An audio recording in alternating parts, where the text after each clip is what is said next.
The woman staring back at Thea Winters from her grandmother's antique mirror had no reflection, only a pale figure standing behind her in the dim hallway, watching with eyes that burned like embers in the darkness. Thea screamed and spun around, her heart hammering against her ribs, but the hallway stretched empty before her. Shadows pooled in the corners where the single flickering bulb overhead couldn't reach, but nothing moved. No one stood there. Her breath came in sharp, painful gasps as she pressed her back against the wall, the ornate mirror frame digging into her shoulder blades. "I'm losing my mind," she whispered to herself, squeezing her eyes shut. "I'm finally losing it." She'd moved into her grandmother's estate 3 weeks ago after the funeral, inheriting the sprawling Victorian manor that sat on the outskirts of the city like a Gothic monument to another era. The will had surprised everyone. Thea barely knew the woman, having visited only twice as a child. But Grandmother Winters had been specific. The house, the grounds, and all its contents belonged to Thea and Thea alone. The realtor had called it a blessing. Thea was beginning to think it was a curse. Strange things had happened since she'd arrived. Doors opened on their own. Footsteps echoed through empty rooms, and now this hallucinations of pale strangers lurking in mirrors. She was 23 years old, too young for dementia, too rational for ghost stories, yet here she stood, trembling in a hallway that suddenly felt too cold, too vast, too alive with secrets she couldn't understand. Thea forced herself to look back at the mirror. Her own reflection stared back now, blonde hair disheveled, green eyes wide with fear. Nothing else, just her. "Stress," she said firmly, as if speaking it aloud would make it true. "Just stress and exhaustion and too many nights alone in this place." But as she walked away, she felt eyes watching her retreat. Felt the weight of an impossible presence trailing behind her like a shadow that had forgotten how to stay bound to its source. That night, Thea dreamed of a man with skin like moonlight and hair the color of fresh snow. He stood in a throne room carved from black marble and crystal, surrounded by others like him, beautiful, terrible creatures with sharp smiles and sharper eyes. They bowed to him, called him by a name that echoed through her sleeping mind like a half-remembered song. Vladislav. She woke with tears on her cheeks and couldn't understand why. The next 3 days passed in an uncomfortable routine. Thea threw herself into cataloging her grandmother's possessions, documenting hundreds of antiques and curiosities for the estate. She found books in languages she didn't recognize, jewelry that looked centuries old, and in the locked study on the 3rd floor, journals filled with spidery handwriting that spoke of bloodlines, ancient pacts, and guardianship. "Your family has served mine for generations," one entry read, dated nearly a century ago. "The Winters line knows the truth, knows what we are, what we need, and what we offer in return. Protection, prosperity, immortality, should they desire it. But Thea will be the last. I've made my choice. She must never know." Thea's hands trembled as she read those words. Made what choice? Protection from what? And why had her grandmother wanted to keep her ignorant? She was still pondering these questions when she saw him again. This time, it wasn't in a mirror. This time he stood at the end of the garden path just after sunset, a figure of impossible elegance silhouetted against the dying light. White hair stirred in a breeze she couldn't feel. His face, even from a distance, held an otherworldly beauty that made her breath catch. Angular features, high cheekbones, eyes that seemed to glow faintly in the gathering darkness. Thea stood frozen at the window, one hand pressed against the glass. He was real. Solid. Actually, they're not a reflection or a trick of exhausted eyes. And he was staring directly at her. She should have called the police. Should have locked the doors and windows, armed herself with something more substantial than the letter opener she'd been using to go through the mail. Instead, she found herself walking down the stairs, through the conservatory, out into the garden where twilight painted everything in shades of purple and blue. He hadn't moved. Stood there like a statue carved from pale marble, watching her approach with an expression that held equal parts hunger and profound sadness. "You can see me," he said, and his voice carried the weight of ages, deep, resonant, touched with an accent she couldn't place. Eastern European, perhaps, but older than any modern dialect. "She said you wouldn't be able to. She promised me that breaking the bond would make me invisible to you." Thea stopped 10 feet away, her heart racing but her curiosity stronger than her fear. "Who are you? What bond? What are you talking about?" His eyes, they were gold, she realized. True metallic gold, like coins catching firelight, swept over her with an intensity that made her skin prickle. "You don't know. She truly kept it from you." Something that might have been pain flickered across his perfect features. Perhaps that was mercy, or perhaps it was cruelty. "I can no longer tell the difference. You're not making any sense." Thea wrapped her arms around herself, suddenly aware of how cold the evening had become. "I've been seeing you. In mirrors, in shadows. Who are you?" I am Vladislav Drakuleshti, king of the Nightborn, lord of the Crimson Throne and the last of my direct bloodline. He took a single step forward and Thea's instincts screamed at her to run, but her feet wouldn't move. And for 237 years I have been bound to your family through a pact made in blood and sacrifice. Your grandmother was my companion, my connection to the mortal world. When she died 3 weeks ago, that connection was severed. You were supposed to be free of me. The words took a moment to penetrate. When they did, Thea felt reality tilt sideways. You're saying you're a vampire. I am saying I am a king who happens to be a vampire, yes. His tone held a touch of dry amusement. The distinction matters to some. Not, I suspect, to you at this moment. This is insane. Vampires aren't real. But even as she said it, Thea thought of the journals, the cryptic entries, her grandmother's strange life and stranger death. The old woman had simply not woken one morning, peacefully passing in her sleep at 93. The doctor had seemed unsurprised, but also strangely respectful, handling the body with unusual care. Your grandmother served as my anchor to this territory, Vladislav continued, moving closer with fluid grace that no human could match. She allowed me to maintain my presence in the mortal realm, to keep watch over lands that have been under my protection for centuries. In return, I kept her safe, kept her healthy, extended her life far beyond what it should have been. She was 60 when the pact was made, did you know? She should have died decades ago. Thea's mind reeled. Her grandmother had been 93, which meant she lived for 33 extra years because of you? Because of the bond, yes. I granted her vitality, protection, and in her final years, companionship. She was clever, your grandmother. Stubborn. Sharp-tongued until the very end. Something almost fond touched his expression before it hardened again. But she chose to break the pact instead of passing it to you. Chose to free you from obligation to my kind. Which means I should not be able to manifest here. Should not be able to maintain form in this realm without an anchor. But here you are, Thea whispered.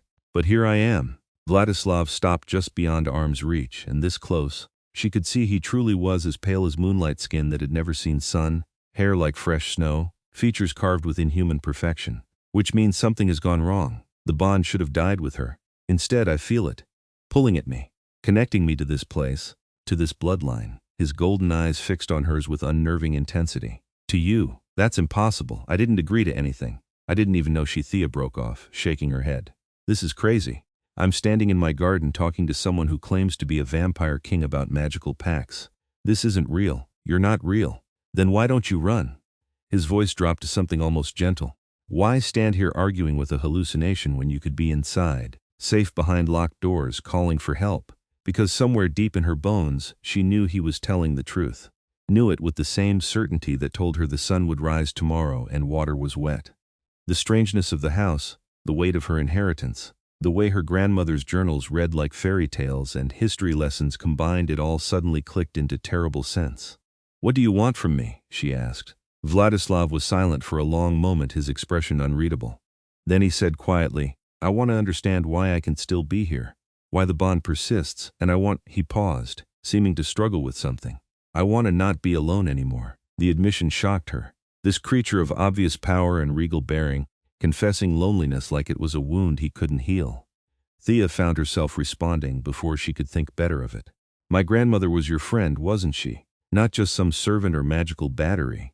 You actually cared about her. She was the closest thing I've had to a friend in 3 centuries, Vladislav said softly.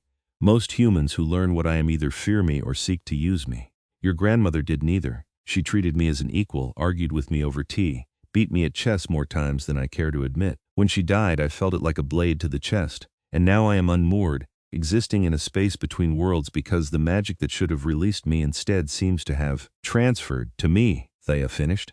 The garden suddenly felt too small, the air too thin. So what does that mean? Am I bound to you now? Do I have to do whatever she did? I don't know, this has never happened before. Vladislav turned away, frustration evident in the rigid line of his shoulders. Pacts are carefully constructed things. When they end cleanly. This is chaotic. Wrong. You shouldn't be able to see me, let alone speak with me. Yet here we are, connected by magic neither of us agreed to. Thea's practical mind seized on the problem like a puzzle to solve. Then we need to figure out why it happened and how to break it. There must be someone who knows about this stuff. Other vampires? Magical experts? Someone the Crimson Court would have answers, Vladislav admitted. But I cannot return there while I'm bound to the mortal realm. And bringing you into that world would be, he shook his head, dangerous. My kind are not gentle with humans, even ones under royal protection. More dangerous than being magically tied to a vampire king I didn't know existed until 10 minutes ago? Thea shot back. I think that ship has sailed. If this bond thing is real, if I'm somehow stuck in a contract I didn't sign, then I want to understand it. Want to know what it means and how to fix it. Vladislav turned back to her, and for the first time something like respect flickered in his golden eyes.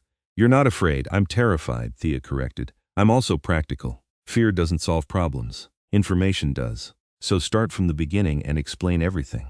A ghost of a smile touched his lips. You really are her granddaughter. They talked until long after dark, standing in the garden while stars emerged overhead and the temperature dropped to something that made Thea shiver.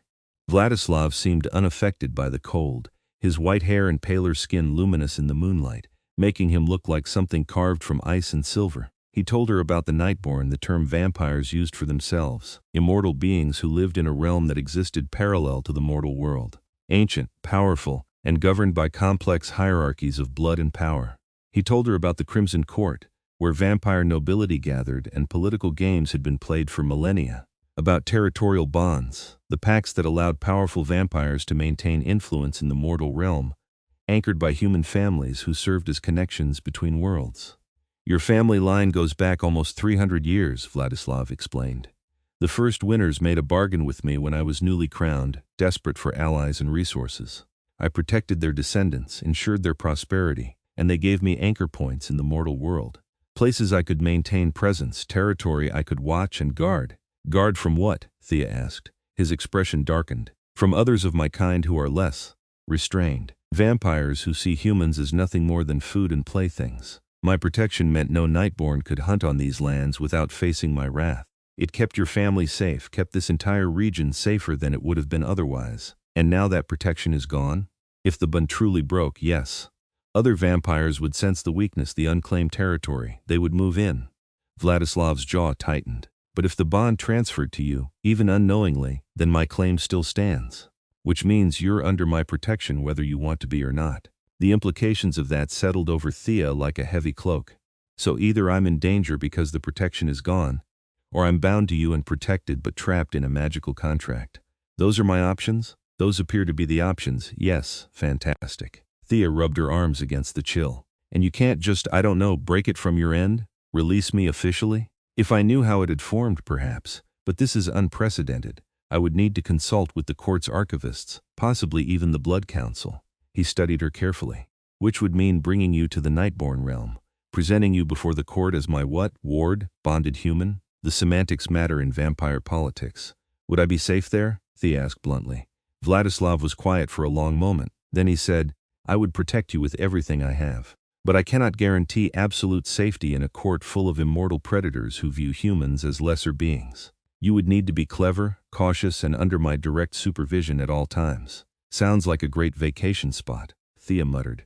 But what choice did she have? Stay here in ignorance while supernatural politics swirled around her? Or face the problem head-on and hope she survived long enough to find a solution? When she put it that way, the answer was obvious. Fine, when do we leave?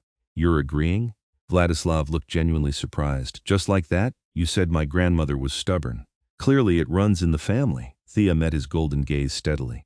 I want my life back. I want to understand what's happening to me. And I'm not the type to hide from problems, even when those problems involve vampire royalty and magical bonds. So yes, I'm agreeing. Take me to your court, introduce me to your archivists, and let's figure out how to break this thing. For the first time since she'd encountered him, Vladislav smiled a real smile that transformed his face from coldly beautiful to something breathtaking. Your grandmother was right to be proud of you. Very well, Thea Winters. Tomorrow night I'll return and escort you to the Crimson Court. Prepare yourself. Once you enter that realm, nothing will be quite the same. He vanished between one blink and the next, dissolving into shadow and mist like he'd never been there at all. Thea stood alone in the garden, heart pounding, mind racing, wondering what the hell she'd just agreed to. When she finally went inside, she caught her reflection in the hallway mirror and froze. Behind her, barely visible, stood the pale figure she'd seen days ago. But now she recognized him. Vladislav, watching over her even when invisible, bound by magic neither of them understood. This is going to be complicated, she whispered to the empty air. From somewhere in the darkness, too quiet for human ears but perfectly audible to hers, in that moment she heard his reply, Yes, but perhaps not unwelcome. Thea didn't sleep that night. She spent the hours reading through her grandmother's journals, finding entries that now made terrible sense. References to V and his visits, notes about territorial disputes and vampire politics, advice written in careful handwriting. Remember, Thea, should you ever meet them, never show fear, never show weakness, but also never show disrespect. They are proud creatures, and pride can be both weapon and weakness. The old woman had known this day might come, had prepared for it in her own way, even while trying to prevent it. Thea traced the words with her fingertips and felt a surge of complicated emotion: anger at being kept in the dark, gratitude for the attempt at protection, grief for the grandmother she'd never really known. When the next sunset came, Thea was as ready as she could be. She'd dressed practically jeans, boots, a jacket that could handle rough treatment. She'd packed a bag with essentials, though she had no idea if mortal belongings would even be useful in a vampire realm. And she'd written a note for her friend Madison, vague but present, just in case she didn't return. The thought was sobering. She really might not come back from this. Vladislav appeared in the garden precisely as twilight faded to night, emerging from shadows like he was stepping through a curtain. He looked different tonight, still pale, still beautiful, but dressed in clothing that spoke of his true nature. Black garments that seemed to absorb light, tailored with perfect precision, accented with silver that glinted like starlight. His white hair was pulled back, revealing the sharp angles of his face, and his golden eyes assessed her with obvious approval. "You look prepared," he observed. "I'm terrified," Thea admitted, echoing her words from the previous night. "But I'm ready." "Good. Stay close to me once we cross over. The Nightborn realm operates on different rules than yours. Time moves strangely. Spaces connect in impossible ways, and the very air thrums with power that can disorient mortal senses. I'll guide you, but you must trust me. Do I have a choice? You always have a choice, but some choices are more survivable than others." Vladislav extended his hand, palm up, an invitation and a test. "The crossing will feel strange. Don't fight it. Let the magic carry you." Thea looked at his hand, pale, elegant, tipped with nails that were just slightly too sharp to be human. This was it. The moment of commitment. She could turn back now, return to the house, pretend this was all some bizarre hallucination brought on by stress and isolation, but she'd never been good at pretending. She placed her hand in his. His skin was cool, not cold but not warm either, like marble that had been kept from the sun. His fingers closed around hers with surprising gentleness, and then he pulled her forward. The world dissolved. Thea gasped as reality twisted, colors bleeding together, sounds stretching into impossible symphonies. She felt like she was falling and flying simultaneously, weightless and crushed by pressure all at once. Vladislav's hand was the only solid thing in existence, an anchor that kept her from spinning away into the chaos of between spaces. Then it stopped. Her feet found ground that felt real but somehow wrong, the texture different from any earth she'd known. She opened eyes she hadn't realized she'd closed and stared. They stood in a courtyard carved from black stone and crystal, vast and impossibly beautiful.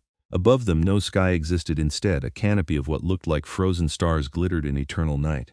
Buildings rose on all sides, architecture that blended Gothic grandeur with something older, more primal. And everywhere there were vampires. They moved with inhuman grace, dressed in styles that spanned centuries, their pale skin and hair ranging from pure white like Vladislav's to shades of silver and ice blue. Their eyes glowed in the darkness, gold, red, violet, green, as they turned to stare at the newcomer. At her, the human, the mortal brought into their realm. Thea felt the weight of hundreds of gazes and fought the urge to hide behind Vladislav. Her grandmother's words echoed, "Never show fear." "Breathe," Vladislav murmured, his hand still holding hers. "They can scent terror. Show them you belong here." "I don't belong here," Thea whispered back. "You're with me. That makes you belong." His voice carried absolute certainty, and when he spoke louder it rang with authority that made every vampire in the courtyard straighten. "I am Vladislav Drakuleshti, king of the Nightborn. This human is under my personal protection. Any who challenge that will answer to me directly." Silence fell like a physical weight. Then slowly the vampires began to bow, some with obvious reluctance, others with what might have been curiosity or respect, but all of them acknowledging his authority. Thea let out a breath she hadn't known she was holding. "Come," Vladislav said quietly, tugging her forward. "The archives are this way, and then we have an audience with the Blood Council, who will be interested in the anomaly you represent."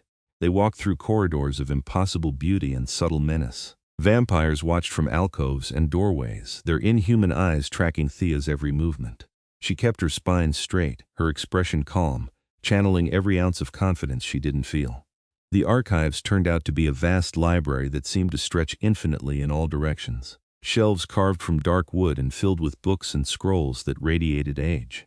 A vampire waited there, female, with silver hair and violet eyes, dressed in scholarly robes that marked her as different from the courtiers they'd passed. "Vladislav," she said, her voice melodic but sharp. "I heard you'd brought a mortal across. How unexpected." "Seraphine, I need access to records on territorial bonds, specifically regarding transfer protocols and anomalous formations." Vladislav's tone brooked no argument. "This is Thea Winters, last of the Winters line. Her grandmother's death should have severed my connection to the mortal realm. Instead, it appears to have transferred to her." Seraphine's violet eyes widened fractionally. "That's impossible. Bonds require consent, ritual, blood exchange. They don't simply transfer upon death, and yet here I am, still anchored, still connected."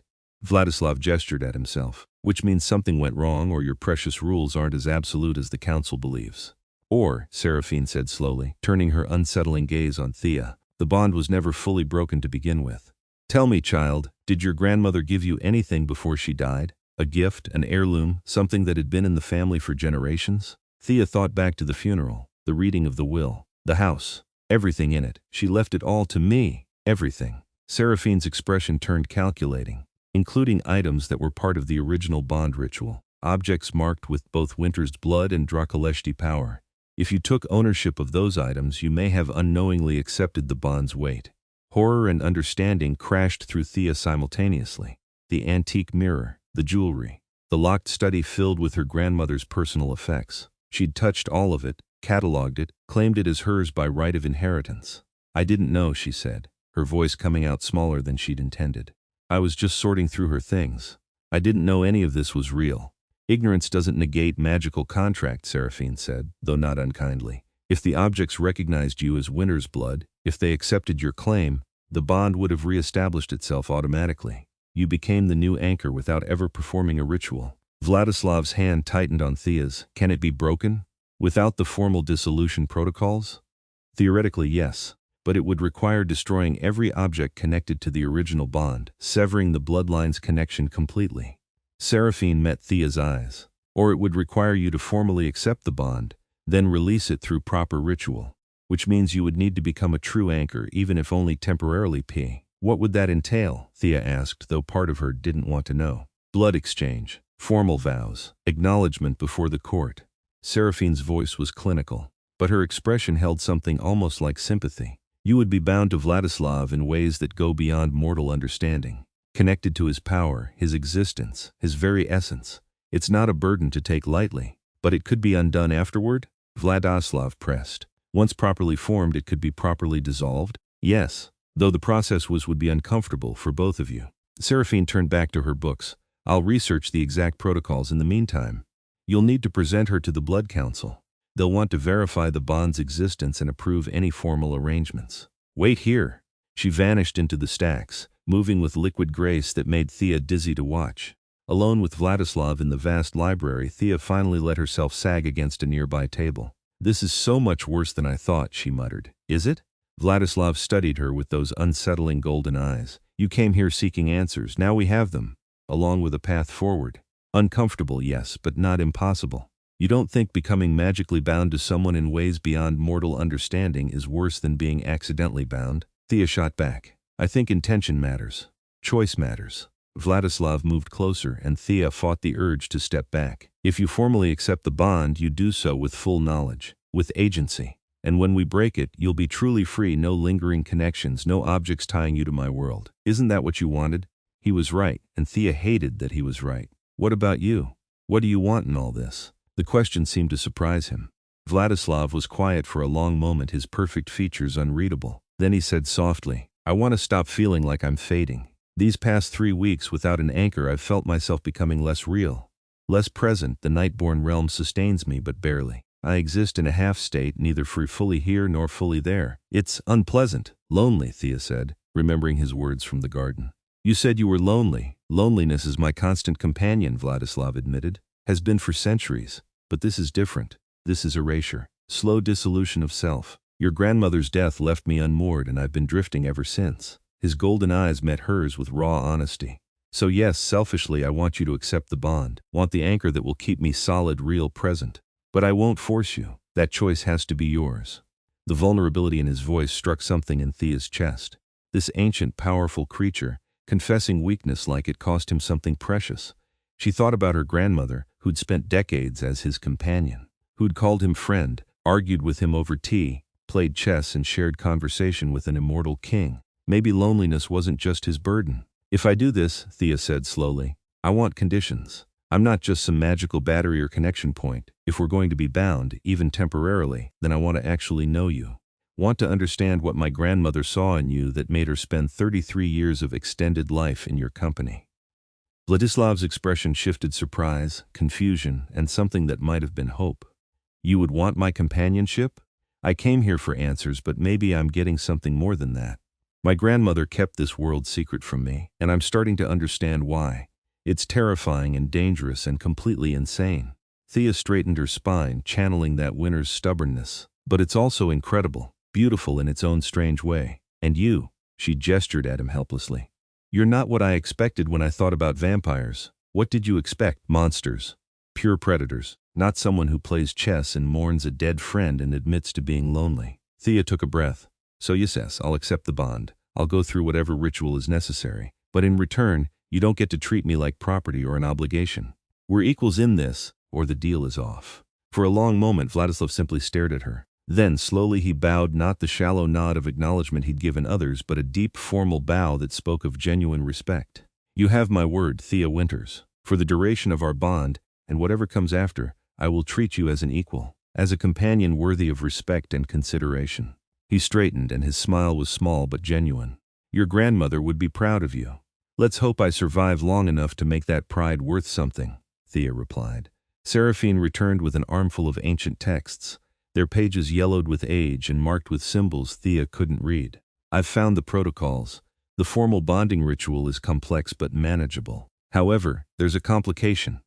Of course there is, Thea muttered. The Blood Council will need to approve the arrangement before you can proceed, and they've already demanded an audience. Seraphine's violet eyes held warning. They're not pleased about an unknown mortal being brought into the realm. You'll need to convince them you're worthy of formal bond status, or they may simply order your memory wiped and your return to the mortal world. Can they do that? Thea asked. Override Vladislav's authority? The council governs all Nightborn, even kings. If they decide you're a threat or an inconvenience, yes, they can override his protection. Seraphine looked between them. You'll need to be impressive, memorable. Give them a reason to approve rather than simply eliminating the problem. Vladislav's jaw tightened. I won't let them harm her, then make sure they don't want to. Seraphine closed her books with a decisive snap. The audience is set for 1 hour from now. I suggest you prepare her. The Blood Council doesn't suffer fools or show mercy to those who waste their time. The next hour passed in a blur of instruction. Vladislav explained the council's structure: 5 ancient vampires, each representing a different bloodline, each wielding immense power. He coached Thea on proper etiquette, the specific phrases she'd need to use, the body language that would read as respectful without being subservient. They'll test you, he warned as they walked toward the council chambers. Try to provoke fear or anger. Show weakness and they'll dismiss you as unworthy. Show too much strength and they'll see you as a threat. So I need to be perfectly balanced on a knife's edge while facing 5 immortal predators who could kill me with a thought. No pressure. Thea's heart hammered, but she kept her breathing steady. Anything else I should know? Vladislav stopped just outside the massive doors that led to the chamber. His hands settled on her shoulders, solid and grounding. If anything goes wrong, stay behind me. I meant what I said. I'll protect you with everything I have, even from the council. That would start a war, wouldn't it? Thea guessed. But some things are worth fighting for. His golden eyes held hers with an intensity that made her breath catch. You came into my world seeking truth. The least I can do is ensure you survive long enough to find it. Before Thea could respond, the doors swung open. They entered together, and she got her first look at the Blood Council. 5 thrones carved from different materials: obsidian, crystal, bone, iron, and something that looked like solidified shadow arranged in a semicircle around a central platform. In each throne sat a vampire of obvious age and power. Their eyes glowed in the darkness, and the air around them thrummed with barely contained energy. Vladislav Drakuleshti, the vampire in the obsidian throne, spoke, his voice like grinding stone. You bring a mortal before us. Explain. Vladislav stepped forward, and Thea felt the shift in his presence from the almost gentle companion of the past days to something far more regal, more commanding. This was the Vampire King, and his power filled the chamber like a physical force. "Honored council," he said, his voice carrying perfect respect and absolute confidence. "I present Thea Winters, last of the Winters bloodline, inheritor of my territorial bond, and the solution to an anomaly that has troubled me since my anchor's death 3 weeks past." The Winters woman died, another council member said, female, seated in the crystal throne with hair like spun silver. "Her death should have severed your connection to the mortal realm. Yet you persist in manifestation. We've noted this irregularity." "Because the bond transferred," Vladislav explained, "through inherited objects and bloodline connection. Miss Winters unknowingly accepted the anchor's burden when she claimed her grandmother's estate. Unknowingly." The vampire in the bone throne leaned forward, his eyes burning red. "She lacks training, knowledge, preparation. Such bonds should not form without proper ritual. This reeks of chaos magic, of improper practices. Or it speaks to the strength of the original bond," Vladislav countered. "The Winters line has served mine for nearly 3 centuries. Perhaps the connection runs deeper than formal ritual. Perhaps it has become part of their bloodline's essence." The council members exchanged glances, some kind of silent communication passing between them. Thea stood motionless, acutely aware that her life likely hung on whatever decision they reached. "Step forward, mortal," commanded the vampire in the Iron Throne. "Let us look upon you properly." Thea moved onto the central platform, forcing herself to walk with confidence rather than the terror churning in her gut. 5 pairs of glowing eyes fixed on her with predatory focus, and she felt like prey standing in a circle of wolves. "You understand what a territorial bond entails?" the silver-haired vampire asked. "I'm learning," Thea replied, keeping her voice steady. "I understand it connects me to Vladislav's power and presence, anchoring him to the mortal realm. I understand it offers protection to both parties and carries responsibilities I'm only beginning to grasp. Yet you would accept it regardless?" The vampire in the Shadow Throne spoke for the first time, his voice impossibly smooth. "Accept a burden you don't fully comprehend, bind yourself to a creature you barely know." "I would accept it to gain the knowledge I lack," Thea said carefully. "I want to understand what my grandmother experienced, what she chose to keep secret, and I believe in making informed decisions. Right now, I'm caught in a bond I didn't consent to.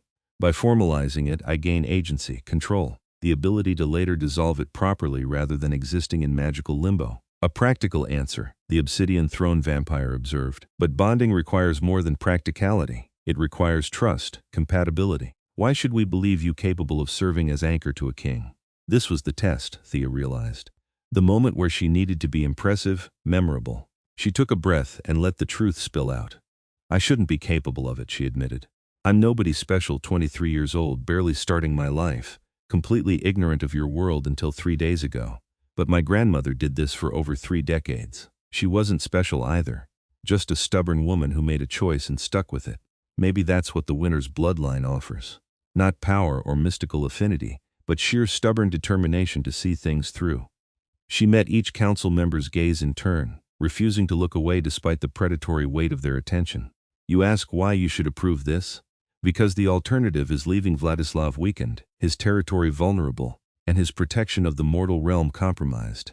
Because denying the bond doesn't erase it, it just leaves both of us trapped in an incomplete connection. And because, frankly, I deserve the chance to finish what my grandmother started.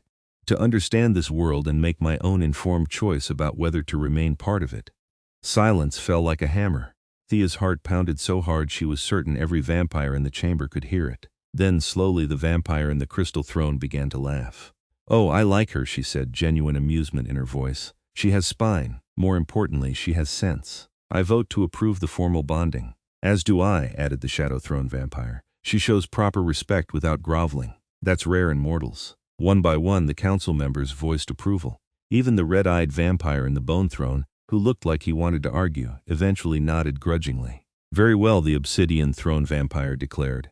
"We approve the formal territorial bond between Vladislav Draculeshti and Thea Winters. The ritual will be conducted under council observation in 3 days' time. Until then, the mortal remains under royal protection within the court. Any who harm her answer to us directly." The dismissal was clear. Vladislav bowed to the council, Thea following his lead, and they retreated from the chamber. The doors closed behind them with a sound like thunder. Thea's legs nearly gave out. "Holy hell, I can't believe that worked." "You were magnificent," Vladislav said, and the pride in his voice was unmistakable.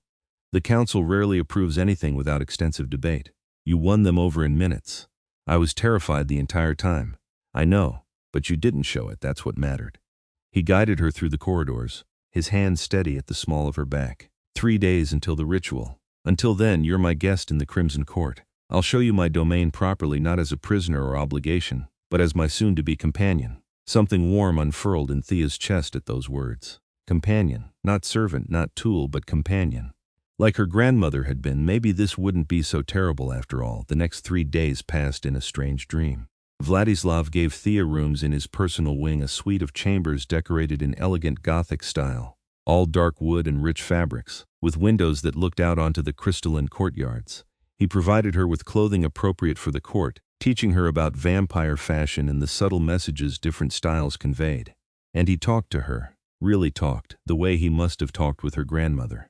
They sat in his private library surrounded by books from a dozen eras, and he told her stories about the centuries he'd lived, the kingdoms that had risen and fallen, the changes he'd witnessed in both mortal and nightborn realms. About his own transformation centuries ago from a mortal prince to something else entirely. Did you have a choice? Thea asked. When you were turned. Vladislav's expression turned distant. I was dying, betrayed by my own brother, left to bleed out in the ruins of my castle. A vampire found me, an ancient one, older than memory. She offered me a choice, die as a mortal or live forever as nightborn. I chose life, chose power, and I've spent every century since trying to determine if I made the right decision. Do you regret it? Some days. The loneliness is profound. Watching everyone you care about age and die while you remain unchanged. It wears on the soul. His golden eyes found hers. Your grandmother helped with that. Gave me someone to connect to, even knowing our time was limited. She reminded me why I chose to protect the mortal realm rather than simply prey upon it. Thea thought about that as they wandered the court together. Vladislav introduced her to other vampires, some friendly, others obviously resentful of a mortal's presence. She met Seraphine again in the archives, learning about vampire history and the complex web of politics that governed the Nightborn. She even attended a court gathering, standing at Vladislav's side while vampire nobility danced and schemed in a ballroom that defied physics, its ceiling showing impossible constellations. Through it all, Vladislav remained close. Protective, yes, but also genuinely attentive in a way that surprised her. He asked about her life, her interests, what she'd planned to do before inheriting the estate. He taught her vampire etiquette and listened when she talked about missing her old normalcy. He was patient when she struggled with the strangeness of the realm, offering his hand to steady her when the shifting spaces made her dizzy. And Thea found herself growing comfortable with him. Found herself looking forward to their conversations, to the way his rare smiles transformed his severe features, to the subtle humor that surfaced when he felt safe enough to let his guard down. On the 3rd day, just hours before the ritual, they stood together in the courtyard where she'd first arrived. The frozen stars overhead glittered with their eternal light, and the court bustled with preparations around them. Are you ready? Vladislav asked quietly. Thea considered the question. Was she ready to magically bind herself to a vampire king, even temporarily, to undergo a ritual that would connect her essence to his in ways she still didn't fully understand? I'm terrified, she admitted for the 3rd time since this began. But yes, I'm ready. The ritual will be intense. You'll feel my power, my presence, in ways that may be overwhelming. And I'll feel yours, your life force, your emotions, your very humanity. Vladislav's expression turned serious. It creates intimacy that goes beyond physical or emotional connection. You'll know me in ways few ever have. And you'll know me the same way, Thea realized. No secrets, no walls. Which is why consent is so crucial. Once the bond forms, we'll be vulnerable to each other in profound ways. He reached out, gently tucking a strand of blonde hair behind her ear. I want you to know if you change your mind even now, I'll find another way. I won't force this. Thea caught his hand, holding it against her cheek. His skin was cool but not unpleasant, and his touch carried a gentleness that contradicted every vampire stereotype. I'm not changing my mind. Whatever comes next, we face it together. The ritual took place in the court's central chamber, with the Blood Council present as witnesses. Thea wore a gown provided by Seraphine, deep burgundy silk that made her feel like she'd stepped into a Gothic fairy tale. Vladislav stood opposite her in formal regalia, black and silver, his white hair unbound and falling past his shoulders like a waterfall of snow. Between them, carved into the floor, a circle filled with symbols that glowed with soft crimson light. Step into the circle, instructed the obsidian throne vampire, serving as ritual officiant. Face each other. Place your hands together, palm to palm. Thea obeyed. her hands trembling slightly as they met Vladislav's. His golden eyes held hers, steady and reassuring. "Thea Winters of the mortal bloodline," the vampire intoned. "Do you accept the weight of this bond? Do you offer yourself willingly as anchor to Vladislav Drukaleshti, king of the Nightborn?" "I do," Thea said, her voice stronger than she felt. "Vladislav Drukaleshti, king of the Nightborn, do you accept this mortal as your anchor? Do you bind yourself to her life force, her essence, her mortality?" "I do," Vladislav replied, his deep voice resonant with power. "Then seal the bond with blood and vow. Speak the words of binding." Vladislav's hands tightened on hers. "I pledge my protection, my power, my presence. Where you walk, my shadow falls. Where you stand, my strength upholds. We are bound, anchor and king, until death or dissolution parts us." Thea repeated the words, feeling them sink into her bones like branded promises. Then Vladislav released one of her hands, produced a small ceremonial blade, and drew it across his palm. Crimson blood welled up, impossibly bright. He offered the blade to Thea. She didn't hesitate, cutting her own palm in a swift motion that stung but was bearable. When their bleeding hands pressed together, the world exploded. Power surged through the connection, Vladislav's ancient strength pouring into her like liquid lightning. Thea gasped, feeling her mortality expand to accommodate something vast and inhuman, and in return, she felt her own essence flowing into him, warmth, life, the blazing brightness of human existence. Image flashed through her mind. Vladislav's memories, centuries of them, too many to process but leaving impressions. Battles fought, loves lost, endless nights of loneliness broken by brief moments of connection. She felt his grief at her grandmother's death, his desperate fear of fading away, his cautious hope that Thea might be different, might choose to stay even when the formal bond ended. And he saw her ordinary life, her dreams of becoming an architect, her grief at losing parents years ago, her complex feelings about the grandmother who'd left her a Gothic mansion and a supernatural legacy. Saw her courage in facing the unknown, her stubborn determination to find her own path. The bond settled into place like a key turning in a lock. When Thea opened eyes she didn't remember closing, the world looked different. She could sense Vladislav now, feel his presence like a second heartbeat in her chest, could feel the power thrumming through him, the weight of centuries, and beneath it all, that core of loneliness that had defined him for so long. "It's done," the officiant declared. "The bond is sealed. Thea Winters is now recognized as anchor to the Crimson Throne. Let all Nightborn honor this connection." The court erupted in acknowledgement, vampires bowing or raising goblets in toast. But Thea barely noticed them. All her attention fixed on Vladislav, who still held her bleeding hand, his expression stunned. "I can feel you," he whispered, wonder threading through his voice. "Your life, your warmth. It's like the sun, like summer, like everything I haven't experienced in centuries. How are you so bright?" "Is that what I feel from you?" Thea asked softly. "All that age, all that power, wrapped around something that just wants connection. You're not a monster, you're just lonely, so incredibly lonely." "I was," Vladislav corrected, his other hand coming up to cup her face with exquisite care. "But perhaps not anymore." They stood there, bound by magic and blood, while the Crimson Court celebrated around them, and Thea realized with startling clarity that she didn't want to break this bond. Didn't want to sever the connection that let her sense this ancient, complicated, secretly gentle creature who wore the crown of a king but carried the heart of someone who'd simply forgotten how to stop protecting the world that had rejected him. She was in so much trouble. The days after the ritual blurred together in strange contentment. The bond hummed between them constantly, a connection that let Thea sense Vladislav's location and emotional state even when they were apart.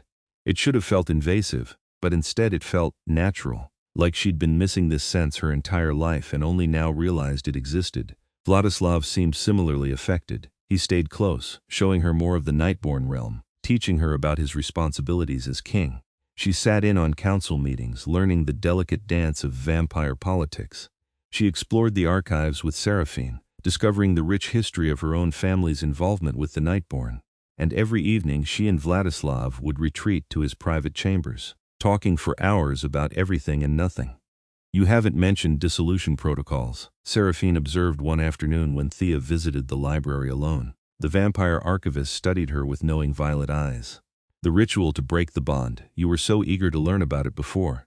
Thea busied herself with the book she'd been examining. "I've been preoccupied. Learning about this world takes time. Or you're discovering that the bond isn't as burdensome as you feared." Seraphine's tone held amusement, not judgment. "Your grandmother went through the same realization. She'd agreed to a 10-year anchor term, ended up renewing it 3 times. She stayed because she wanted to." Thea had assumed it was obligation, magical compulsion, something other than genuine choice. She stayed because she cared about him, and he about her in his way. Not romantic love, your grandmother was quite clear on that, but deep affection, genuine friendship. She said he made her feel less alone in a world that had forgotten how to see her. Seraphine closed her book with a decisive thud. I see the same pattern emerging with you. The bond shows you his heart, doesn't it?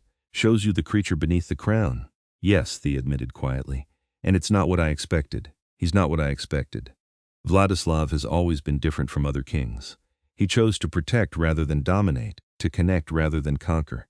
It's made him powerful but also isolated. Other Nightborn don't understand his attachment to mortals, his willingness to bind himself to human anchors. Seraphine's expression softened. He deserves happiness, I think. Deserves someone who sees his value beyond political utility. Are you trying to convince me to stay bonded to him? Thea asked, half amused, half unsettled.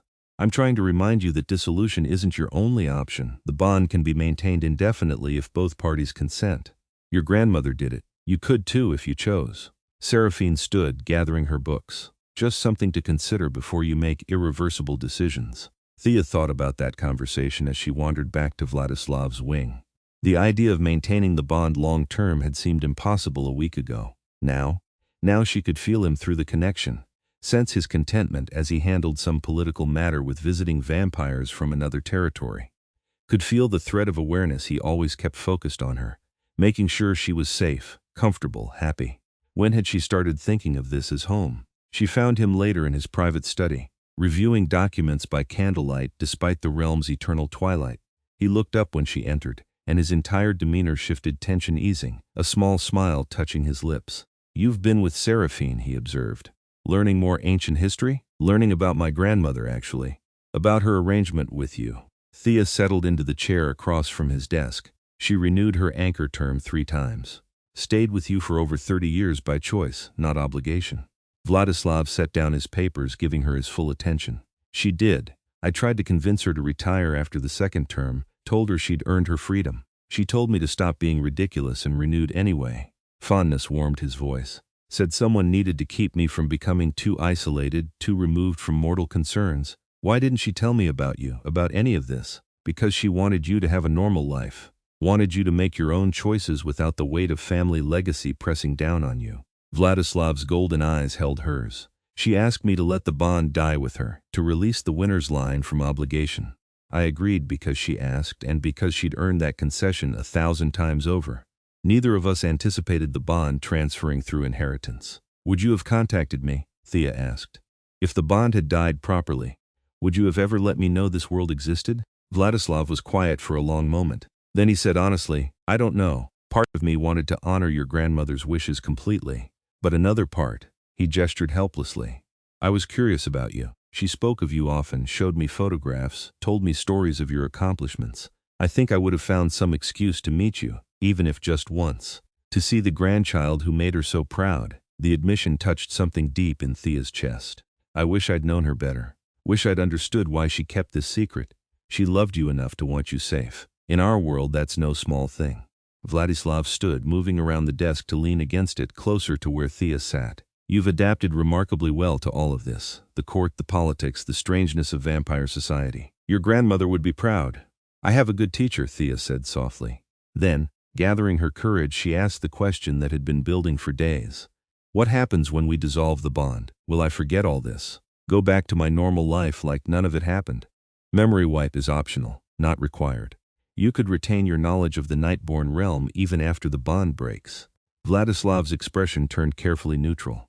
Why do you ask? Because I'm trying to figure out what I want. Thea stood, pacing to the window that showed the crystalline courtyard below.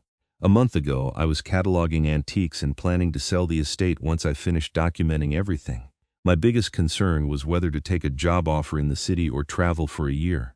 Simple, normal human problems. And now? Now I'm magically bound to a vampire king, learning about immortal politics, and realizing that the normal life I had planned sounds incredibly boring compared to this. She turned to face him. I don't want to dissolve the bond, Vladislav.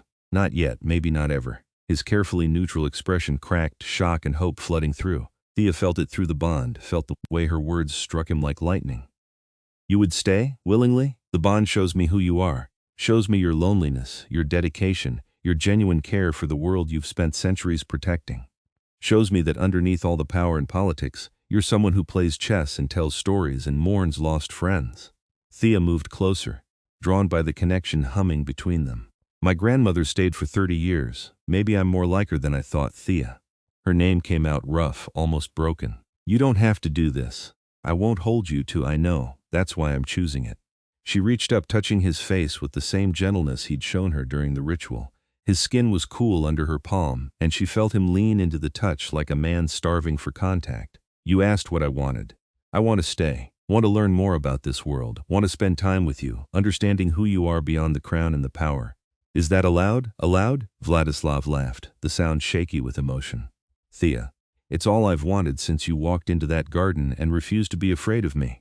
But I needed you to choose it freely, without pressure or obligation. I'm choosing, Thea said firmly. Choosing you, choosing this bond, choosing to see where this leads. Vladislav's hands came up to frame her face, his touch reverent. I don't age, don't change. If you stay, you'll grow older while I remain frozen in time. Eventually, that difference will, then we deal with that when it comes. Maybe we'll figure out a solution. Maybe I'll choose transformation when the time is right. Or maybe we'll have 30 years like my grandmother did, and that will be enough. Thea smiled, feeling the bond pulse with shared emotion. Stop trying to talk me out of this. I'm stubborn, remember? Once I make a decision, I stick with it. Stubborn, Vladislav repeated, and his smile was radiant, transforming his entire face. Yes, that seems to be a Winters family trait. Then, with exquisite care, he leaned down and pressed his forehead to hers. Thank you for choosing to stay, for seeing something in me worth knowing. Thank you for showing it to me, Thea whispered back. They stood there, bound by magic and choice, while the night-born realm hummed around them. And for the first time in centuries, Vladislav didn't feel lonely. For the first time in her life, Thea felt like she'd found where she belonged. The weeks that followed settled into a pattern that felt like courtship, though neither of them used that word. Vladislav continued teaching Thea about vampire politics and history, but their lessons often devolved into personal conversations, shared laughter, comfortable silences. He took her to see parts of the night-born realm most mortals never witnessed, gardens where crystal flowers bloomed with their own light, libraries that existed in pocket dimensions, underground cities where vampire culture flourished in elaborate beauty. And Thea, in turn, brought pieces of mortal life into his world. She talked about movies and music, technology and modern art. She taught him contemporary slang that made him look baffled and amused in equal measure. She even convinced him to try mortal food, which vampires could technically consume but rarely did, just so he could experience the taste of chocolate cake. This is far too sweet, he complained, though he finished the entire slice. You have no appreciation for culinary masterpieces, Thea teased. I have appreciation for blood and wine. Everything else is optional. But his eyes held warmth, and through the bond she felt his contentment at simply sharing the experience with her. They grew closer in ways that went beyond the magical connection. Thea found herself seeking out his company instinctively, and Vladislav seemed equally drawn to her. He started appearing in her chambers in the evenings, ostensibly to check on her comfort but really just to talk. She began joining him for his sunrise ritual, standing at the edge of the night-born realm, where they could watch the mortal sunrise without being burned by it, a barrier of magic protecting them. I used to love sunrise, Vladislav admitted one morning, his profile gilded by distant light. When I was mortal, I'd rise early just to watch the sky change colors. After my transformation, I thought I'd never see it again.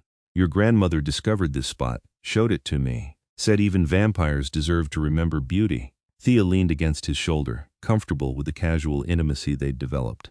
She was wise. She was a pain in the neck who didn't know when to quit arguing, Vladislav said fondly. And she was one of the best friends I've ever had. I see so much of her in you. The stubbornness, the curiosity, the absolute refusal to be intimidated by things that should terrify you. Is that a compliment? The highest one I know how to give.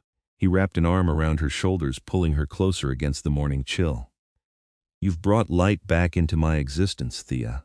I didn't realize how much I'd been fading until you arrived and made everything bright again. Thea's heart did something complicated in her chest. They'd been dancing around deeper feelings for weeks now, both of them aware of the growing attachment, but neither quite willing to name it. The bond let them feel each other's emotions, but emotions were complex things: affection, attraction, something deeper that scared and exhilarated her in equal measure. Vladislav, she started, then hesitated. He turned to face her fully, his golden eyes searching hers. "What is it?" "I think I'm falling in love with you," Thea admitted, the words tumbling out in a rush. "Which is insane because we've only known each other a few weeks and you're a vampire king, and I'm just some mortal who stumbled into your world by accident. But the bond shows me your heart, and I like what I see there. Like you, beyond the magic and the power. And I think I've been in love with you for days now but was too scared to say it." Vladislav went very still. Through the bond, Thea felt a surge of emotion so intense it nearly knocked her over: joy, disbelief, fear, hope, all tangled together in a knot that stole breath. "You love me," he said slowly, like testing the words. "You who could have anyone in the mortal world, who could walk away from this bond tomorrow and build a normal life with a normal man. You love me." "Yes," Thea confirmed, her heart pounding. "I know it's complicated, and I know all the reasons it's a terrible idea." But Vladislav kissed her. It was gentle at first, almost tentative, like he was afraid she might shatter. His cool lips pressed against hers with exquisite care, and Thea felt the bond flare between them, magnifying every sensation. She kissed him back, her hands fisting in his shirt, pulling him closer as the kiss deepened. When they finally broke apart, both slightly breathless, Vladislav rested his forehead against hers. "I love you too," he whispered, the words carrying centuries of loneliness finally finding their cure. "I've been falling since you stood in that garden and demanded answers instead of running away. Since you faced the blood council with courage you shouldn't possess. Since you chose to stay when I gave you every reason to leave." "Then why did it take us so long to admit it?" Thea asked, breathless with joy. "Because I'm a coward who spent centuries protecting himself from loss. And because you're sensible enough to recognize that falling for an immortal vampire king is objectively a terrible life choice." Vladislav smiled, his thumb tracing her cheekbone with infinite tenderness. "But perhaps terrible choices are sometimes the right ones." "Definitely the right one," Thea agreed and kissed him again. They stayed at the barrier until the sun climbed high, talking about what this meant, what they wanted, how to navigate a relationship that spanned the mortal and immortal worlds. Vladislav made no promises he couldn't keep, was honest about the challenges they'd face, the politics that would complicate things, the simple fact that their lifespans didn't match. "We'll figure it out," Thea said firmly. "Together. That's what the bond means, right? We face things together." "Together," Vladislav echoed, and sealed the promise with another kiss. News of their relationship spread through the court faster than Thea expected. Some vampires seemed pleased, viewing it as a romantic story worthy of legend. Others were less enthusiastic, muttering about mortal influence on their king. The Blood Council called another audience, this time to address the implications of a vampire king taking a mortal lover. "This is unprecedented," the Obsidian Throne vampire stated, though his tone held more curiosity than condemnation.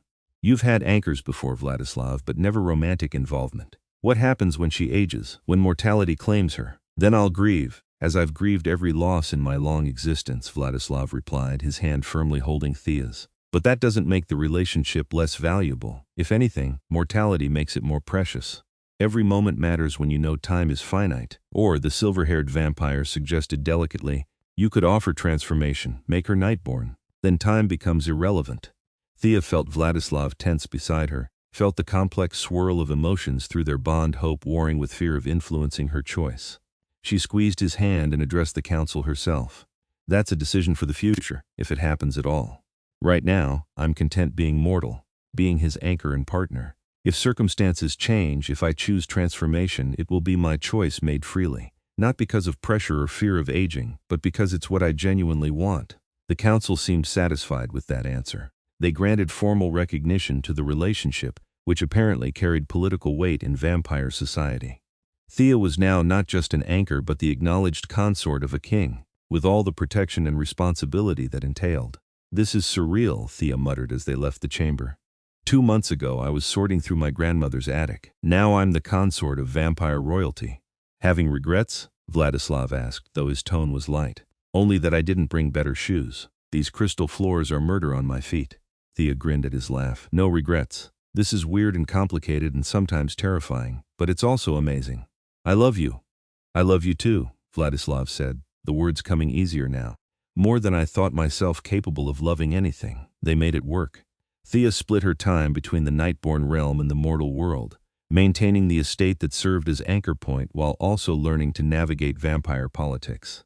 Vladislav became more comfortable showing affection publicly, holding her hand during court gatherings, dancing with her at formal events, making it clear that she was cherished and protected. Months passed in this pattern.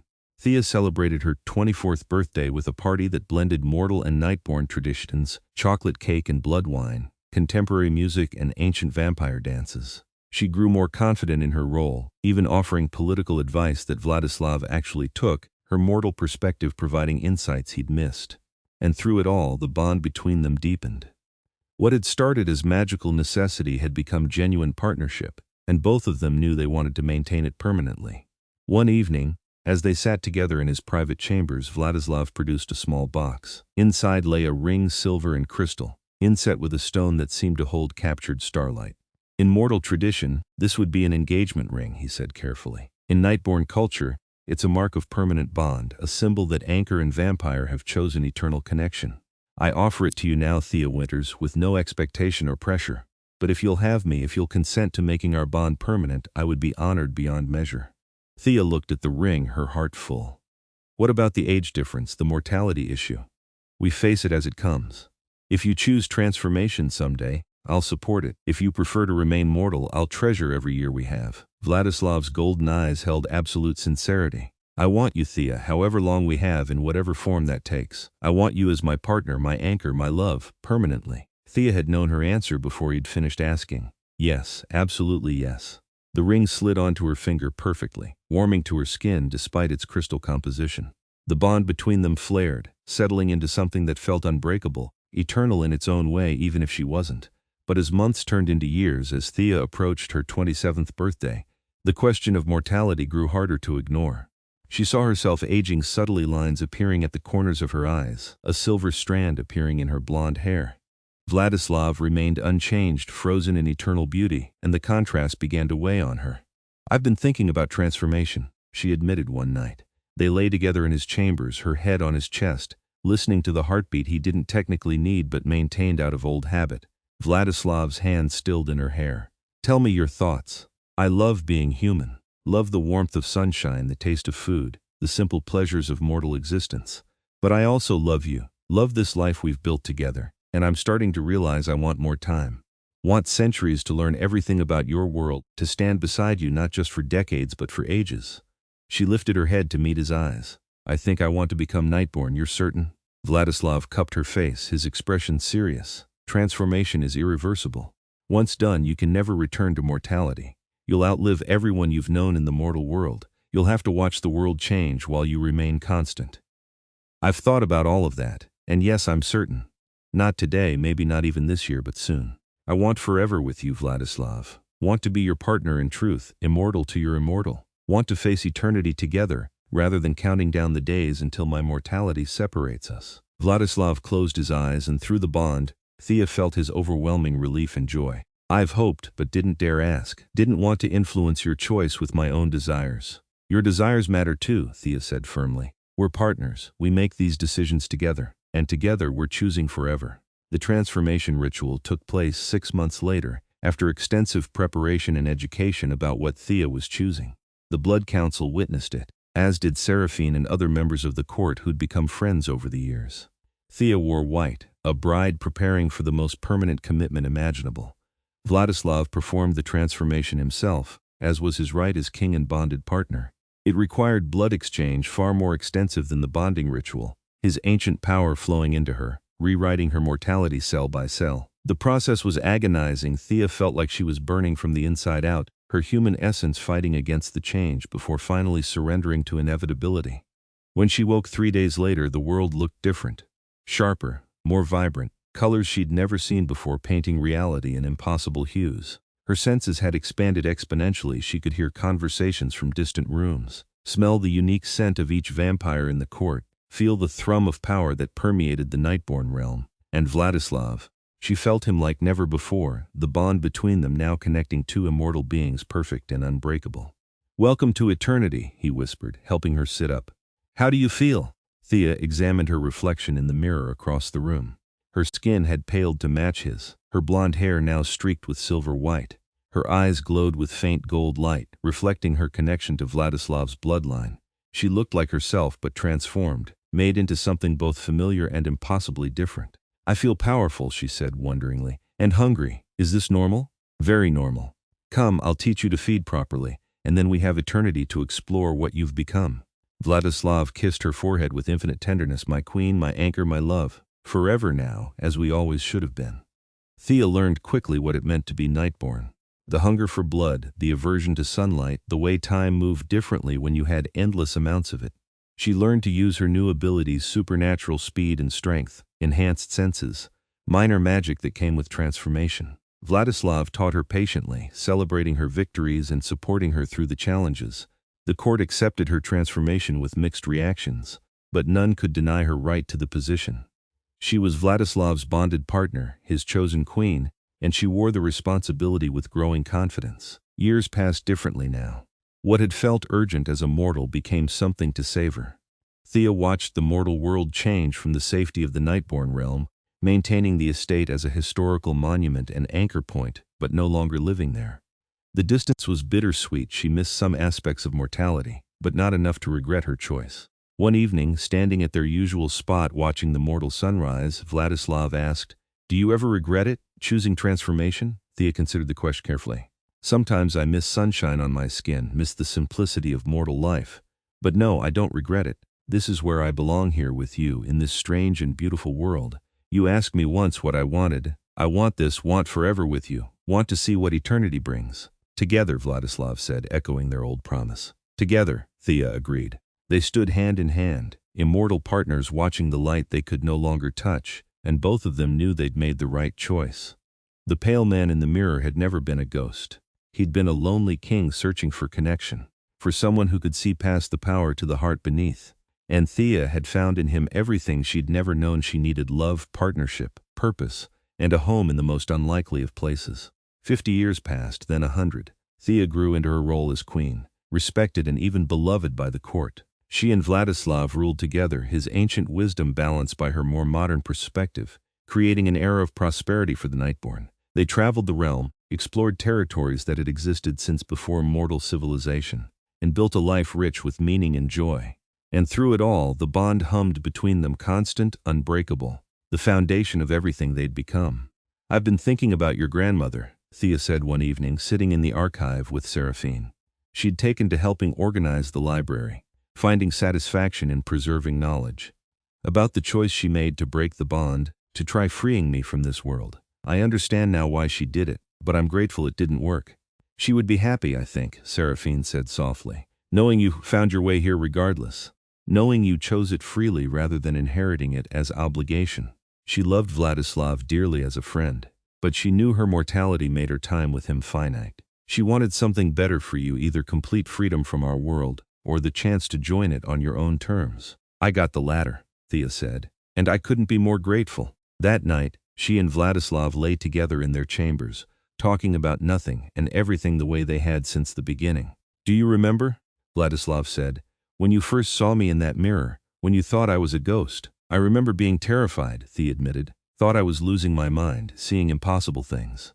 Never imagined that pale figure would become the love of my existence. I was lonely," Vladislav said quietly, "so desperately lonely after your grandmother's death. I'd been haunting that estate, clinging to the last connection I had to the mortal world, to her memory. And then you arrived, stubborn, curious, unafraid, and suddenly I wasn't lonely anymore." "You're never going to be lonely again," Thea promised, kissing him softly. "Not for all the eternities we have ahead of us. We face them together, remember? Together." Vladislav agreed, his smile radiant. "My anchor, my queen, my Thea."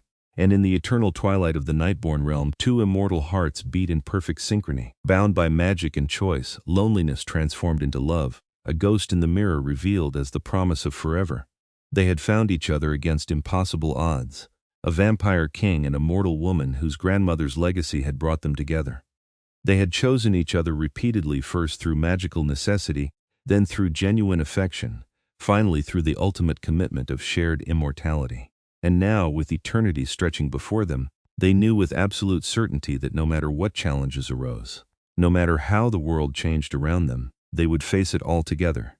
The pale man in the mirror had never been a ghost. He had been hope, disguised as a haunting, waiting for someone brave enough to see beyond the supernatural to the heart beneath. And Thea had seen, had chosen, had loved, and in doing so had transformed both their existences into something beautiful and eternal. 2 centuries after that first meeting in the garden, They still stood together at the barrier between worlds, watching mortal sunrises they could no longer touch but could always appreciate. Still talked for hours about everything and nothing. Still found new ways to surprise and delight each other, even with the weight of ages between them.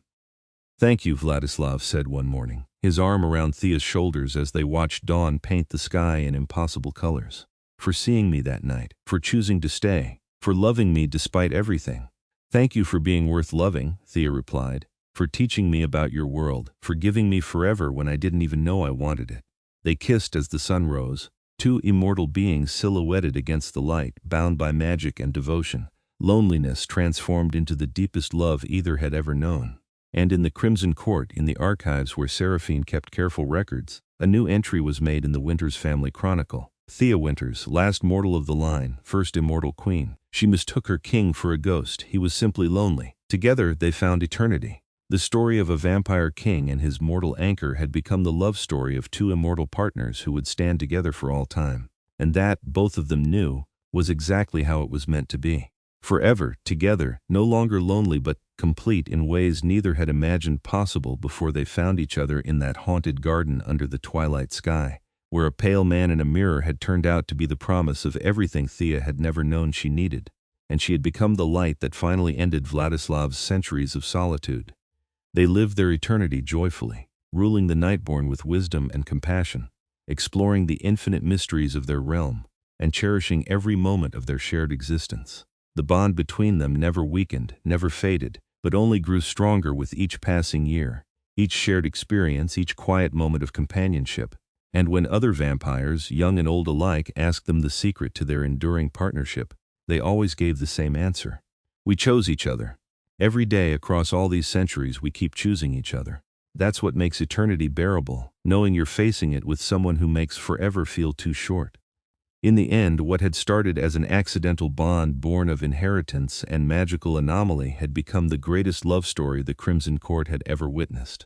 A testament to the power of choice, the strength of connection, and the simple truth that sometimes the things that terrify us most are exactly what we need to become whole. Thea Winters, once a confused mortal inheriting a Gothic estate, now stood as Queen of the Nightborn, immortal partner to a king who had waited centuries for someone to truly see him. And Vladislav Drokoleshti, who had spent so long protecting a world that feared him, had finally found someone who loved him not despite his nature, but because of everything he was: power and gentleness, strength and vulnerability, king and companion. Together they proved that love could bridge any divide, even the one between mortality and immortality, human and vampire, loneliness and connection. And they lived there forever knowing they had found in each other something rarer than any magic, more precious than any power. A partnership built on mutual respect, genuine affection, and the unshakable knowledge that they were meant to face eternity side by side. The pale man in the mirror had indeed been lonely, but he was lonely no more. And neither was the woman who had seen past the ghost to find the heart beneath a heart that beat only for her, across all the centuries to come, in the eternal twilight of their shared existence, where love conquered loneliness and forever became not a burden but a gift to be cherished every single day. Their story became legend in both realms, mortal and Nightborn alike, a reminder that sometimes the most terrifying encounters lead to the most beautiful destinations, and that true love requires nothing more or less than choosing each other, repeatedly and with full hearts, across all the days and nights that eternity has to offer. And so they lived, loved, and reigned together, the vampire king and his mortal turned immortal queen, proving that sometimes the greatest love stories begin with a glimpse of a pale figure in a mirror, and a brave woman's refusal to let fear determine her destiny.